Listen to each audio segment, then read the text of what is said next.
Hey guys, good morning. Welcome back to our channel, The Eaton Squad. My name is Addie. So for today's video ay ang updated travel checklist for former Filipinos na uuwi ng Pilipinas sa buwan ng Marso 2024. Details coming right up.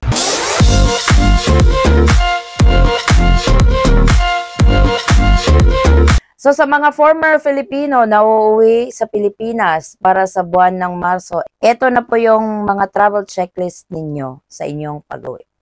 Ang pinakauna is yung inyong pasaporte. Ang pinaka-importante po, dapat yung pasaporte ninyo is valid. At least 6 months kasi kayo po ay holder ng foreign passport. Kasi kung 6 months or less na lang yung natitira ng validity ng inyong foreign passport, baka hindi kayo pasakayin ng eroplano. So, importante na i-check palagi ang passport validity ninyo bago umuwi or bago bumiyahe sa Pilipinas.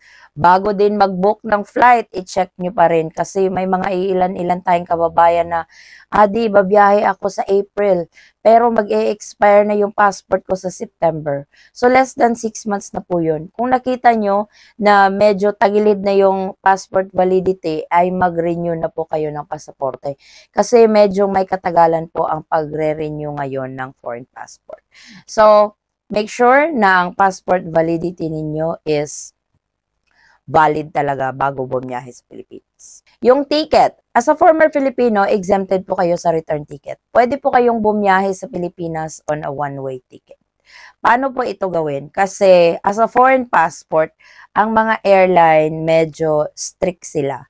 So kapag nasa check-in counter ka na at kukuha ka na ng boarding pass, foreign passport ka at makikita ng airline or airline staff na one-way ticket ka lang or kahit may round-trip ticket ka, pero makikita nila na magsistay ka ng Pilipinas ng 3 to 4 months. Either hahanapan ka nila ng visa or onward ticket. So, dito papasok yung old Philippine passport ninyo or yung Philippine birth certificate. Kasi kapag pinakita ninyo ang isa sa mga nabanggit ko, ay mawi-waive po yun. Alam nila na former Filipino ka at eligible ka sa 1-year balikbayan visa. Mare-receive ninyo ang inyong 1-year balikbayan visa upon entry into the Philippines. Meron tayong kabayan na umuwi silang mag-asawa sa Pilipinas, pero separate yung process nila sa immigration. Kung uuwi kayo ng Pilipinas, sabay kayong mag-process immigration, whether you're a foreign passport or Philippine passport, para alam ng immigration officer na mag-a-avail kayo ng balikbayan privilege. Kung wala naman siyang sinasabi, let them know. Remind nyo or sabihin nyo na, sir, mag-a-avail kami ng balikbayan privilege. Kasi kung hindi, tatatakan kayo ng tourist. Ganun yung nangyari sa kabayan natin. 30 days lang yung binigay sa asawa niya at nag-extend siya ng visa sa Bureau of Immigration. Imbis na makalibre sila ng 1 taon. So, tandaan natin kung mag-a-avail kayo ng balikbayan visa, ipaalam ninyo na mag-a-avail kayo. Meron namang mga immigration officer na automatic na talaga yon, pero meron ding mga iilan-ilan na kailangan mo pa rin sabihin. Hindi kailangan ng isang former Filipino ang visa. So, hindi po kayo required kasi may mga naririnig ako na mga story na hininga ng isang airline ng isang former Filipino ng visa papuntang Pilipinas. Hindi po kayo required na mag-apply ng visa. So, tandaan niyo po yan. Pwede kayong mag-print ng mga rules and protocols. Meron yan, available po yan sa mga Philippine Consulate website, either sa New York, sa Los Angeles, sa San Francisco. Any Philippine Consulate or Embassy website, i-type nyo po yung balikbayan program, andun po yun.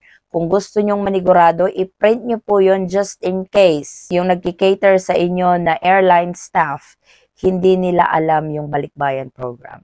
May ipapakita kayong dokumento proving na pwede kayong bumiyahe sa Pilipinas without a visa. At syempre, kabayan, yung e-travel. May in-upload tayo nito sa e-travel. Ang daming pagbabago sa e-travel, may newest version. Ngayon, kailangan mo nang mag-create ng account sa e-travel.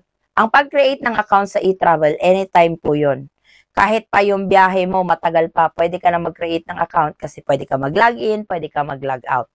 So, yung e-travel registration, yung sa QR code, dapat within 72 hours yun. For example, yung biyahe mo sa May pa, Pero ngayon, nag-create ka na ng account sa e-travel, pwede yon. By the time na babiyahe ka na sa May, 3 days before departure, mag-login ka sa e-travel mo at magrehistro ka na for QR code.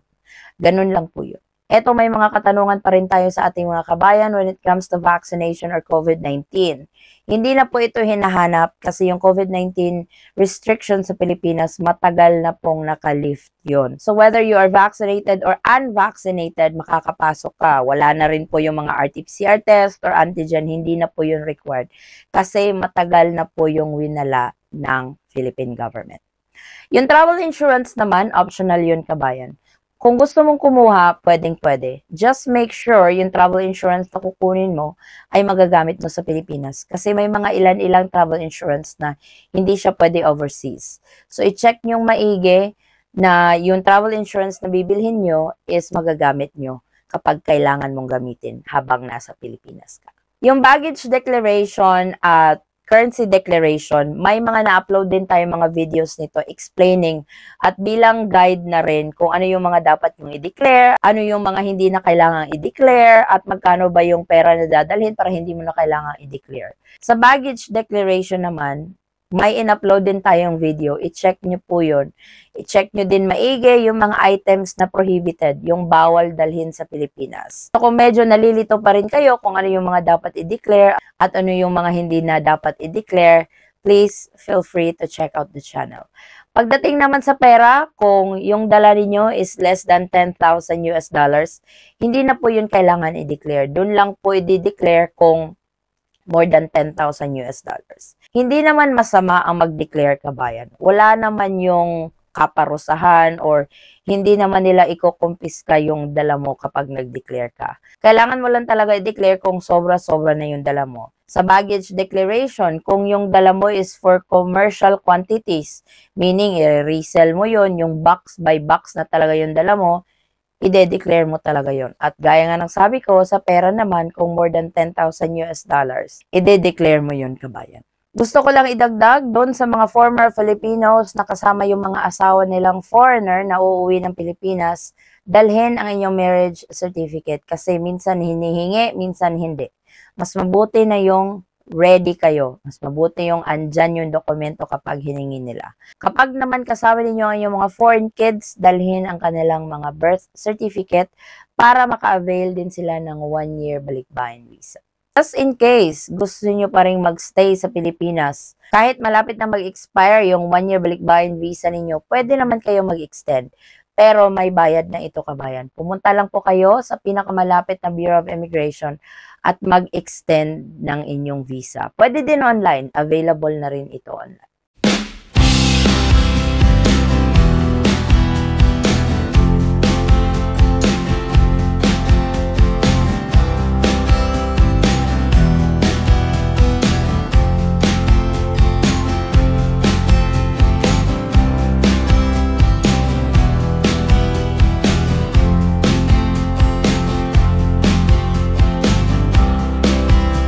So ito po ang ating updated travel checklist papuntang Pilipinas para sa mga former Filipinos para sa buwan ng Marso 2024. Kung kayo man po ay may mga katanungan, maaari lang pong mag-comment sa video ito or pwede nyo po akong i-direct message sa aming Facebook page, same handle, The Eton Squad.